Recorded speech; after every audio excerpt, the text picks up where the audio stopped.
progress in Italian cycling being stamped today on the Fleche Wallone. 204 kilometers, 128 miles, and just 16 kilometers left to go. These three men, they found themselves clear, they looked at each other, and they decided to go for it, and they're hovering at around about a minute, minute and a half all of the time. The man of the Belgian Ardennes, Moreno-Argentin, 33 years of age, now riding his last season. Jojo Furlan, winner of Milan-San Remo, and little Evgeny Berzin, who rode so well in Liège-Bastogne-Liège. He's now a star of the future. Three generations almost represented in this breakaway. Latest check, coming down just a little bit, a minute and 24 seconds. We go back out onto the main road, heading now towards the Belgian borders with Holland. The River Meuse on the left becomes the Maas when it crosses over the borders. And the three leaders now hovering at that leader around about 80 seconds. It's going to be touch and go. They've still got to come the climb of the Côte d'Eref, and then they'll go along to the town of Huy, and they'll face the very sharp climb up to the finishing line. 20% or 1 in 5 is the gradient of the climb. It's just about a mile long, and they climb all of the way to the line. Well, the new team this year, the Gavis team from Italy, continuing a trend that has gone on right since the start of the season with the great success of the Italians. 14.8 kilometers to go. That's around about 9 miles to the finish. And little Evgeny Berzin setting the pace. He's still got his old pursuit style that took him to the World Pursuit Championship when he rode for the Soviet Union, when the World Championships were in Maebashi in Japan in 1990. And he just sits there. He rode them off his wheel in Liège-Bastogne-Liège the other day. And if he finishes in the first three today, he'll lift also the extra prize of winning the Ardennais Weekend Prize when they used to run both of these events Saturday and Sunday. This is back to the chase group here, and this is Johan Museeuw.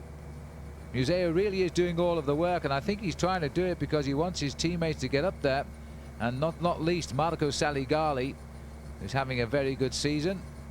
And also in this group we've got Cassani, David Cassani, also riding very, very well indeed. Mapai class have a couple of good men up here. There's Cassani going through the picture now. It's still quite a large field just here. It's thinned out a lot on the climbs, but it hasn't thinned out completely. But there's nobody seems to want to reshape the chase. They're leaving it all to GB, and if they do that, they know that Museeuw wants to get up there, sure. But if they keep on doing this, then they're going to give this race to the three boys from Gavis.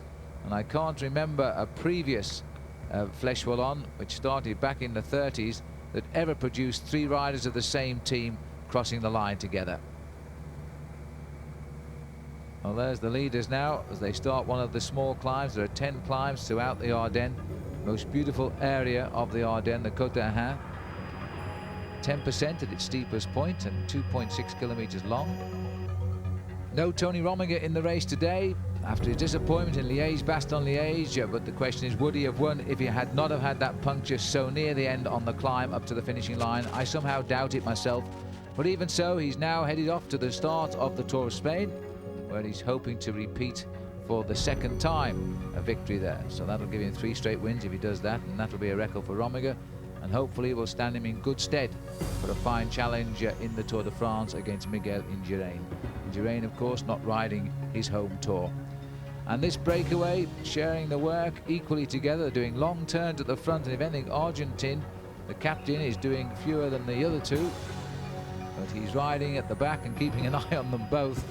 And I'm just wondering what will happen if they start to climb the Huy together, and whether indeed Berzin will do exactly what he did in Liège-Bastogne-Liège and dance away from the rest of the group. What a great double that would be. Moreno-Argentin, who says that he will retire at the end of the season. Well, the World Championships are in his own country this year. He was the world champion when they were held in Colorado Springs in 1986. The same year, by the way, he won Liège-Bastogne-Liège for the second time. And in the same year, too, he had 5 victories. Marvellous ride. He's had his high spots and his low spots. One of his high spots came with the pink jersey in the Tour of Italy last year. He held the lead for a few days before eventually it found its way to the shoulders of Miguel Indurain yet again. And there he is, this great Italian, and I suppose representing 3 generations of Italian cyclists here. Well, not Italian cyclists on the Italian team, because Berzin is the young man of the group. He is just 23 years of age. Then you go to Furlan, who's 28, and then we go to Grandad, who's a massive 33. There he is. This is Kasani. Now, surely they must realise this is virtually the last part of the course where they'll get a real shot at those three leaders. The gap is going up a little bit. It's a minute 34, but they've got to react here. And it looks as though Kasani wants to do something about it. He wants the GB boys back in the action here, and this is Casagrande going through, Francesco Casagrande. And so the gaps are beginning to close a little bit. Stefano Della Santa went through. There's Claudio Chiappucci, Stefan Rooks, the gaps are forming. No sign of the world champion, Lance Armstrong, who was with this group.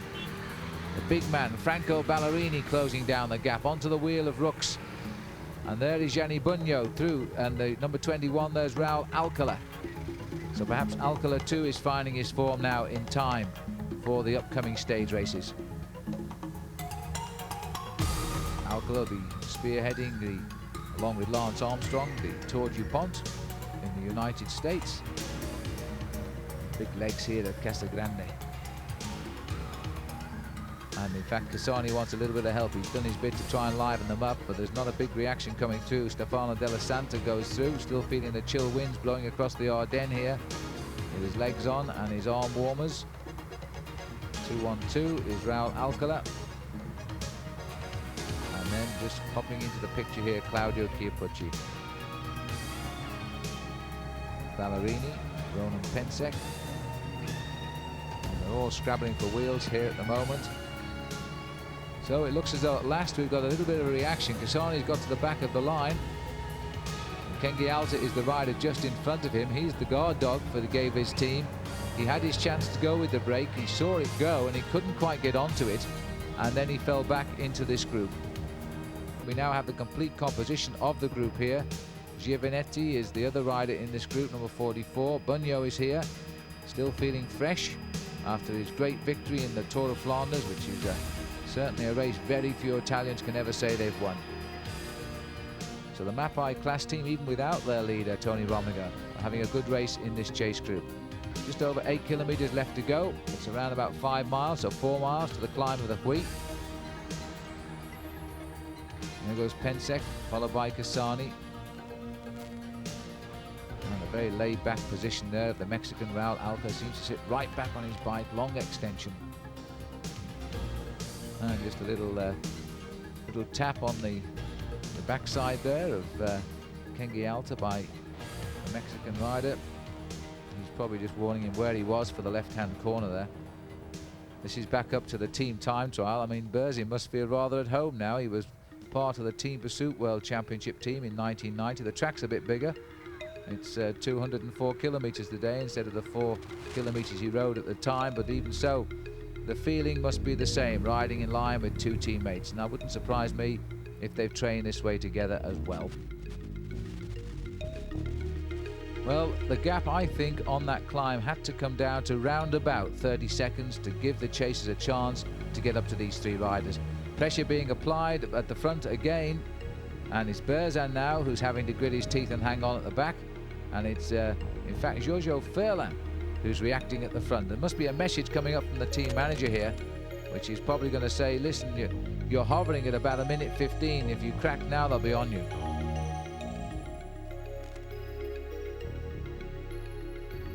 I think we're going to see a lot of Evgeny Berzin because he started to flower this year as a professional. He turned pro in 1993.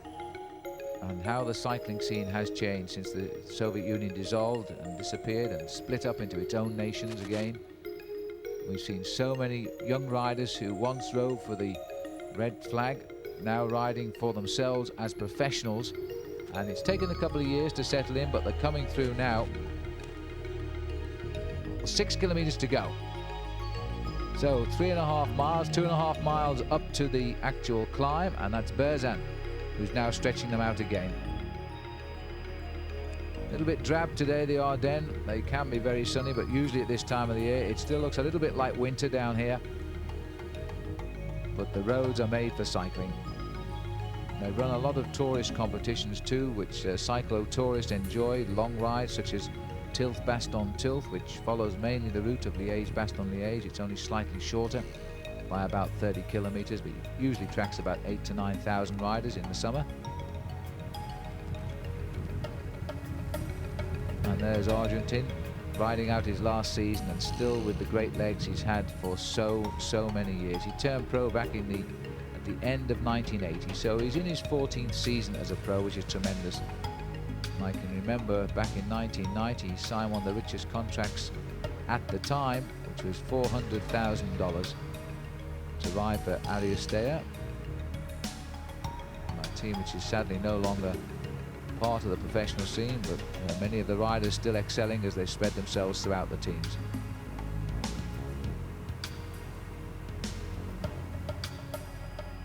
And 118, so they're absolutely pegging now the chase group of Raul Alcala's group there, which we're not seeing anything of at the moment, I'm afraid. Our host TV cameras not cutting back to the chase, but the three leaders are not hesitating at all, and they're going to feel very, very confident now that as that gap has not come down for something like 25-30 kilometers significantly, then they know now that they can probably hold their own speed and just fight it out on the climb of the Muir de Huy. Superb crowd as ever on top of the hill.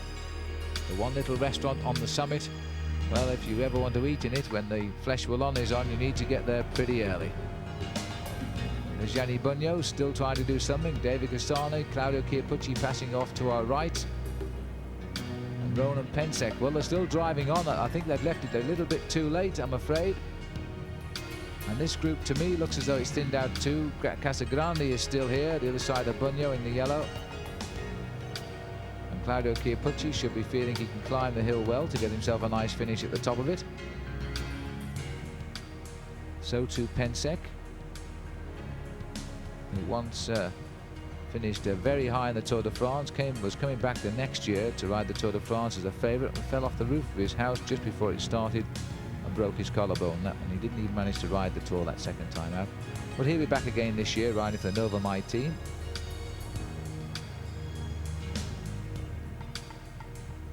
So if most of the work I feel is being done by Berzin, with the second most being done by Furlan, and the captain here in charge of the ship just sitting around at the back. He's just checking over his shoulder to make sure there's no sign of any more cars in the distance, but frankly there are still over a minute 18 back, so there won't be.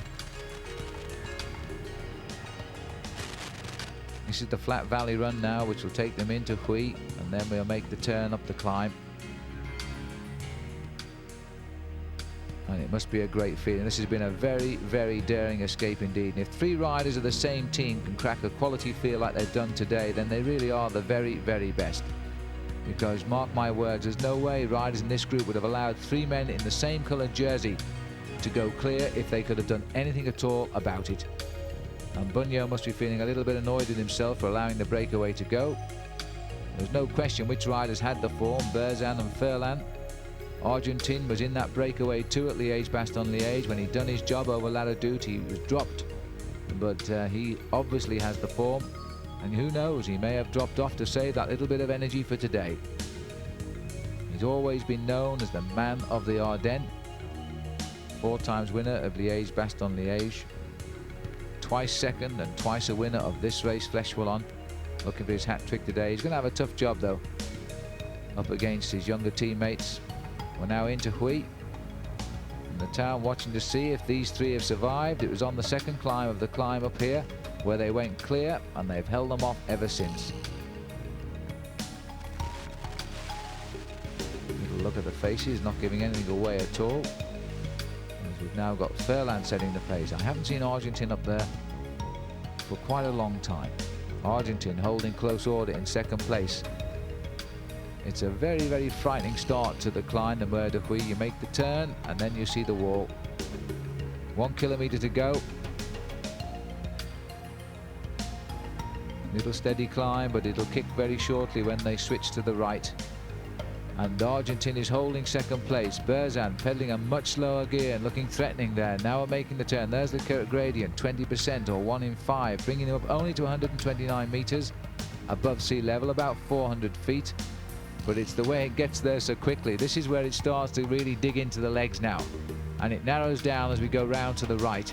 Then it'll move round to the left, And it looks to me as though Berzan is planning to do something here. He's moving into sight. He knows the climb, but he can't make you move too early because it is an awful long way to the summit.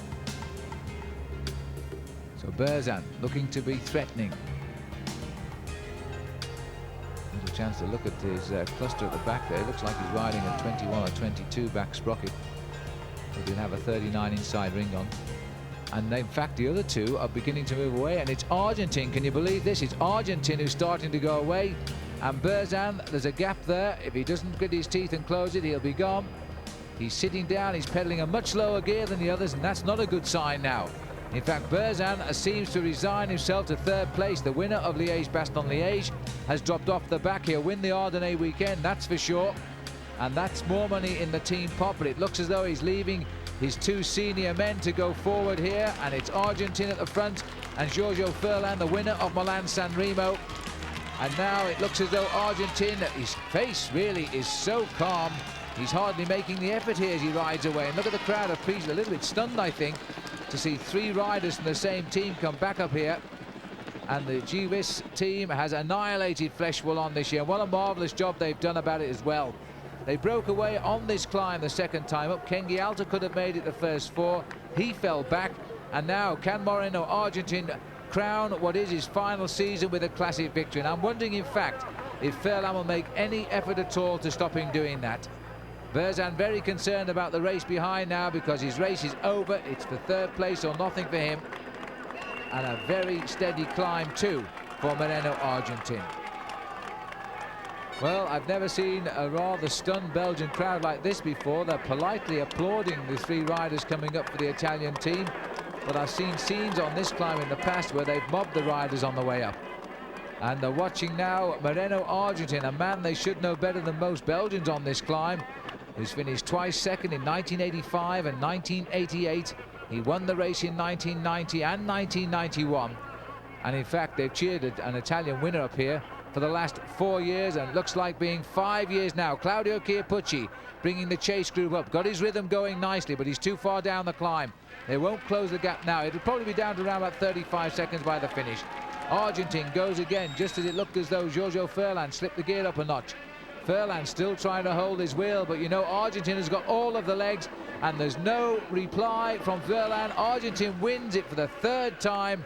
Almost a casual crossing of the line too by Giorgio Furlan, the winner of Milan-San Remo. And they're going to mob Argentine now as Berzan will finish in third place. He's concerned about the chase. He's right off the power. And in fact, the chase is not very far behind him. But Giorgio Furlan will finish second. Evgeny Berzan takes third place. And now the race behind. This is the main field also on the climb now. Erik Breukink in the champion of Holland's colours there, followed by Stefan Rooks, who fell back. This is the group that split up. In fact, there's a group in front of this fighting out the finish, as our camera's got himself caught up in the main pack coming up here on the climb. But somewhere up the front is definitely Gianni Bugno in that leading group, along with Raul Alcala. Well, Alcala's right in front of me here now, so he's gone away from this group, Gianni Bugno, as they come up towards the line now. And this looks like Della Santa and Bugno. Della Santa, I think, is going to get it, but there's a kick there from Bugno. Della Santa keeping a wary eye on him, but Bugno is coming up. As in, it looks as though Della Santa decided to go onto the wheel of Bugno. Bugno's come through. So Berzan is third, Bugno is fourth, Della Santa is fifth. They've got clear of that chase group on the climb itself. And Chiappucci giving best here to Francesco Casagrande. A victory for the third time, and he's had 2 second places as well. Moreno Argentine is going to say farewell to the sport with flying colours this year, but a 1-2-3 for his team. Then comes Gianni Bugno and Della Santa, followed by Casagrande. This has been a very memorable Fleche Wallone. The Belgians may not like it, the Italians certainly will. It's their 5th straight victory in a row, and the first time I can remember 3 riders from the same team taking first, second and third. And I hope you've enjoyed being part of it. Remember, more good stuff still to come. We have the show of the Tour de France. Will Rominger beat Indurain this time? And the Tour of Italy as well. Until we meet again, I'm Phil Liggett saying goodbye.